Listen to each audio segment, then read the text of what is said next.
بسم اللہ الرحمن الرحیم۔ السلام علیکم ورحمۃ اللہ وبرکاتہ۔ آپ کا گمان آپ سے آپ کی توقع کرتا ہے۔ گمان کرنے سے پہلے اچھی طرح پرکھ لیں کہ آپ کا گمان درست ہے بھی یا نہیں۔ یہ بھی ایک ایسی ہی کہانی ہے جو آپ کے گمان کی سمت کو درست کرنے میں آپ کی مدد کرے گی۔ بالا وائس کے معزز سامعین، ایک روز میں نے اپنے جگری دوست کو فون کیا اور کہا آج شام کو میں اپنی بیگم کے ہمراہ تمہارے گھر آؤں گا۔ دوست نے یہ سنتے ہی کہا مرحبا میرے دوست، خوش آمدید، بڑے اچھے وقت پر یاد کیا۔ آج میری بیٹی کی سالگرہ بھی ہے۔ میری تم سے ایک چھوٹی سی درخواست ہے۔ میں نے استفسار کیا کہ وہ کیا؟ کہنے لگا جیسا کہ تم بڑے شہر میں رہتے ہو تو میں چاہتا ہوں کہ تم وہاں سے آتے ہوئے وہاں کی سب سے مشہور اور مہنگی بیکری سے 2 پاؤنڈ کا فریش کیک بھی لیتے آؤ، اور اس کے ساتھ فلاں چاکلیٹ، فلاں بسکٹ، فلاں جوس بھی لیتے آنا۔ میں نے کہا کیوں؟ کیا یہ ہماری دعوت کا اہتمام ہے؟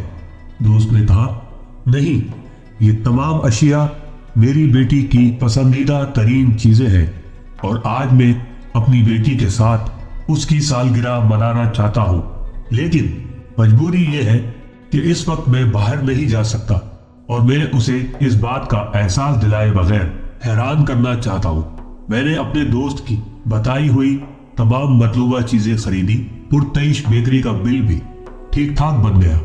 میں نے رقم ادا کی، سامان لیا اور دوست کے گھر کی طرف روانہ ہو گئے۔ جب وہاں پہنچے تو تھوڑی دیر بعد ہی اس دوست نے اپنی بیٹی کو سرپرائز دیتے ہوئے جشن کا اہتمام کر دیا، اور یوں وہ شام خوشیوں سے بھر گئی۔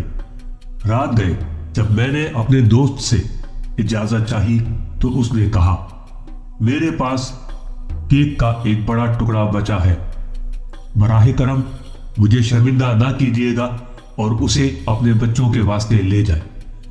اس نے فقط وہی ڈبہ مجھے تھما دیا جو میں لایا تھا۔ اس کے علاوہ نہ ہی مجھے وہ رقم دی جو میں نے خرچ کی تھی، اور نہ ہی پیسوں کا ذکر کیا۔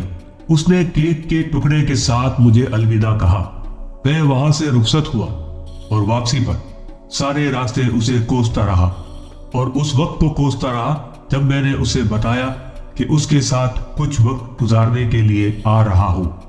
گاڑی میں میری بیگم نے یہ کہہ کر تسلی دینے کی کوشش کی کہ بدگمان نہ ہو، شاید آپ کا دوست ادائیگی کرنا بھول گیا ہے، وہ کل ضرور یاد کرے گا اور آپ کو فون کر کے معذرت کرے گا اور پیسے بھی بھجوا دے گا۔ لیکن میں کہتا رہا کہ اس نے مروبتاً بھی نہیں پوچھا۔ میں اس کے ایک بار کہنے سے ہی اس کی خواہش کے مطابق سب کچھ لے گیا، لہذا یہ رویہ یاری دوستی کا استحصال اور آداب و احترام کے منافی ہے۔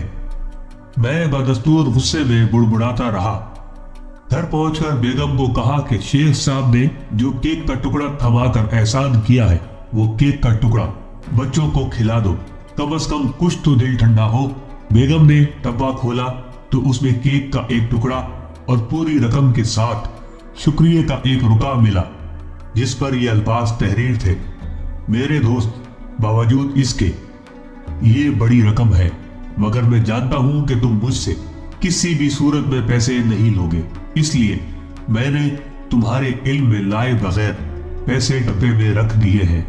میں حیران کم اور شرمندہ زیادہ تھا، اور یہ شرمندگی میرے گمان کی تھی جو میں نے اپنے دوست سے متعلق قائم کیا، اور اس وقت کچھ سمجھ نہیں آ رہا تھا کہ اب کیا کروں۔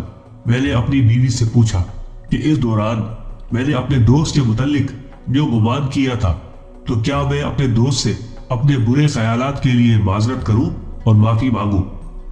میری بیگم نے کہا نہیں، آپ کے متعلق اس کا جو حسن ظن ہے اسے اس پر قائم رہنے دیں، اور آپ بھی دوسروں کے بارے میں اچھا گمان رکھیں۔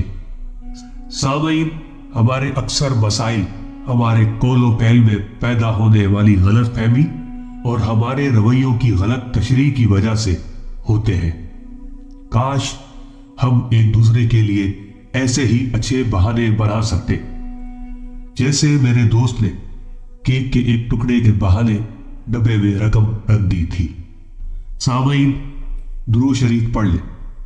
صلی اللہ علیہ وآلہ وبارک وسلم۔